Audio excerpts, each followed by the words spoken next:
नमस्कार, मैं डॉक्टर रमेश चंद इस वीडियो के साथ फिर उपस्थित हूँ।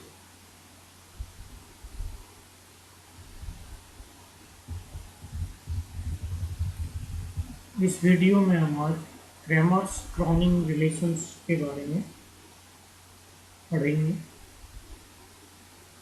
The analyticity of epsilon omega in the upper half W or omega plane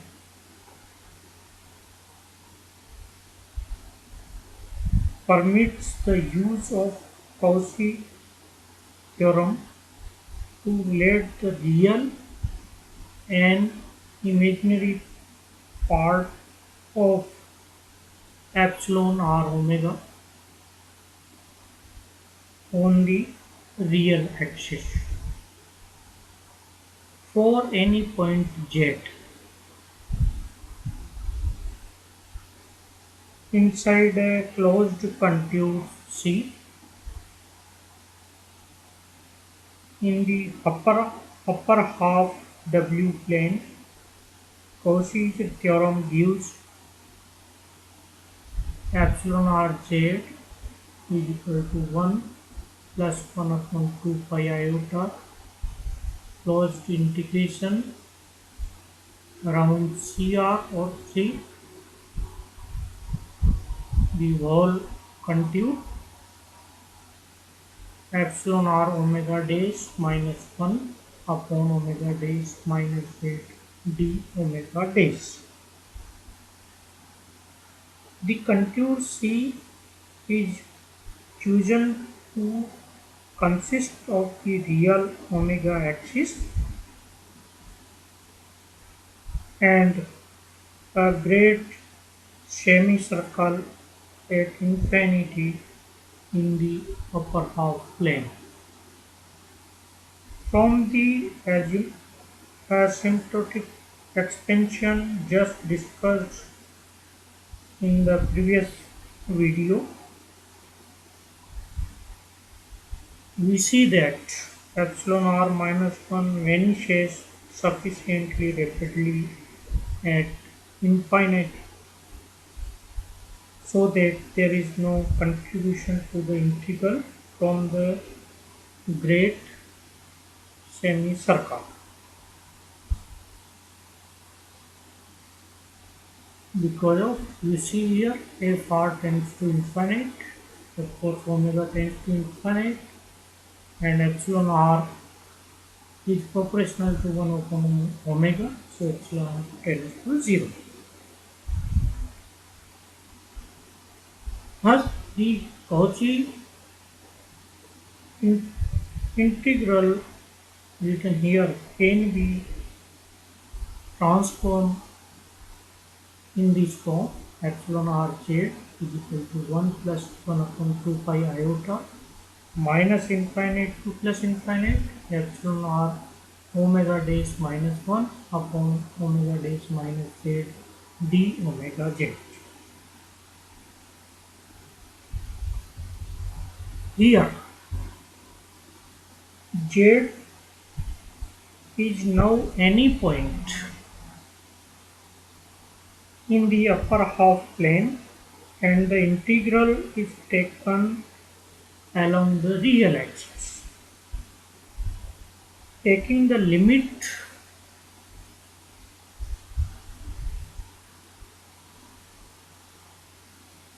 as the complex frequency approaches the real axis from above, we write z as z is equal to omega plus iota epsilon. So this integral change into a new one epsilon r omega is equal to 1 plus 1 upon 2 pi iota integration minus infinite to plus infinite epsilon r omega dash minus 1 upon omega dash minus omega minus iota epsilon d omega dash.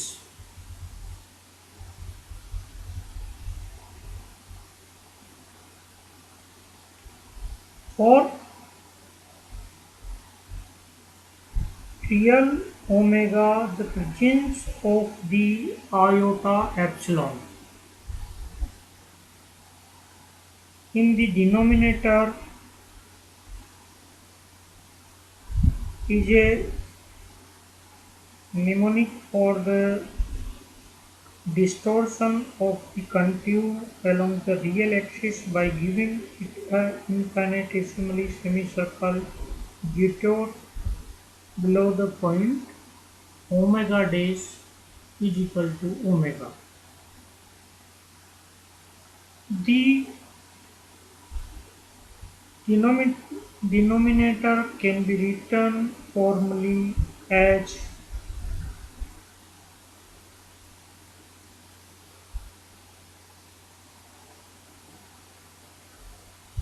1 upon omega dash minus omega minus iota epsilon is equal to principal part of 1 upon omega dash minus omega plus pi iota delta omega dash minus omega,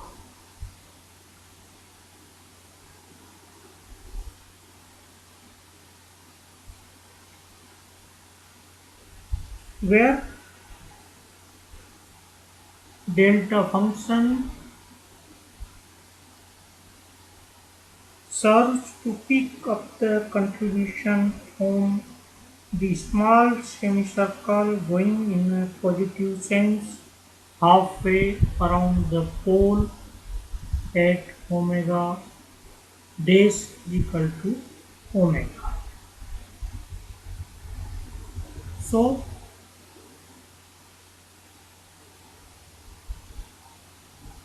using this simple arrangement of these 1 upon omega dash minus omega minus iota epsilon value into this, separating the two terms which is written here, this equation for the epsilon r omega is changed into a new form given here as 1 plus 1 upon 2 pi iota.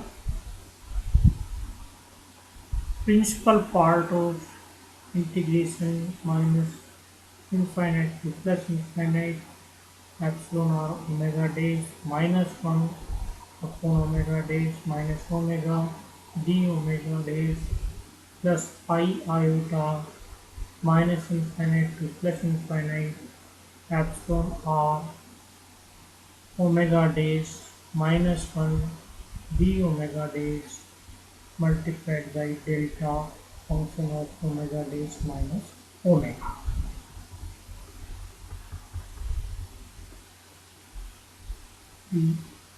Using the definition of Dirac delta function, the value of this relation is changed into 1 plus 1 upon 2 pi iota. Principal part of this integral, that is minus infinite to plus infinite epsilon r omega dash minus 1 upon omega dash minus omega d omega dash plus half epsilon r omega minus 1.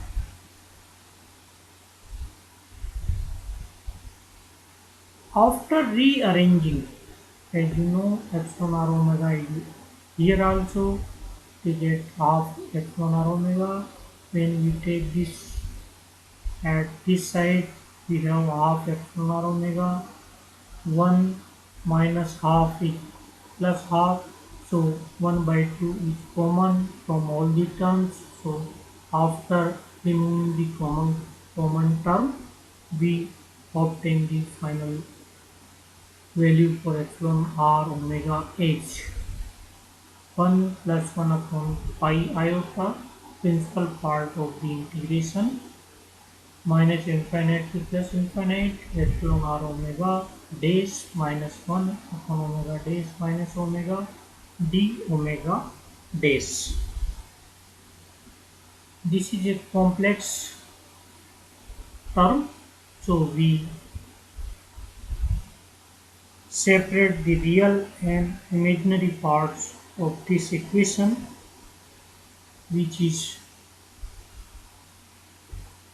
written here.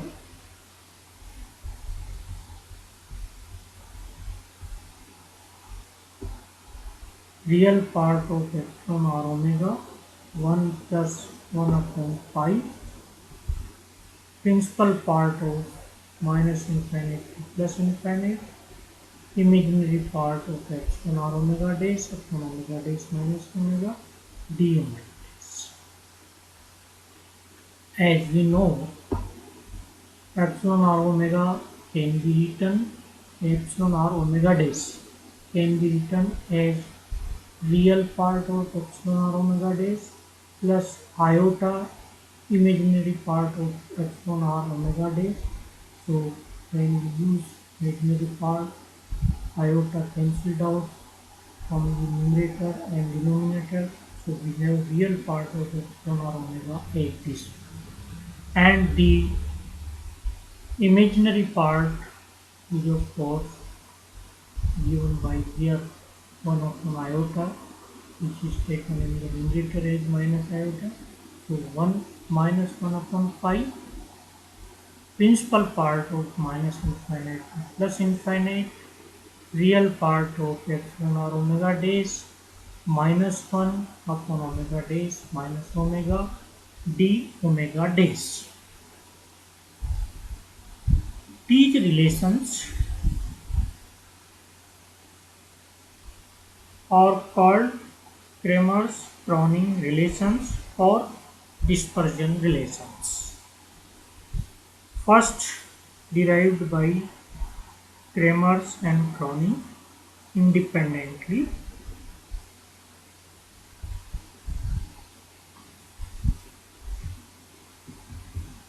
The symmetry property epsilon r minus omega is equal to epsilon star omega star shows that real epsilon or omega is even in omega, while imaginary epsilon or omega is odd in omega. So the integrals, these two integrals can thus be transformed to spawn only the positive values, that is real part of epsilon or omega is equal to 1 plus 2 upon pi principal part of 0 to infinite omega dash imaginary part of epsilon or omega dash square minus omega square d omega dash, and imaginary epsilon or omega is written as minus 2 omega upon pi principal part of 0 to infinite real part of epsilon or omega dash minus 1 upon omega dash square minus omega square d omega dash. In writing these and these relations,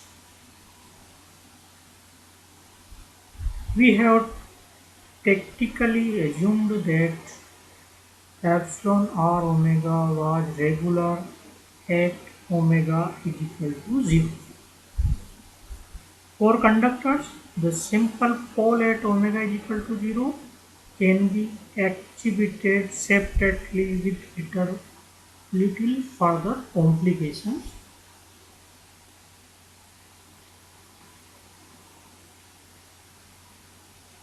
So these are the Kramers-Kronig relation gives the dispersion relations for real epsilon or omega and imaginary part of epsilon or omega. I stop this video at this stage. Namaskar.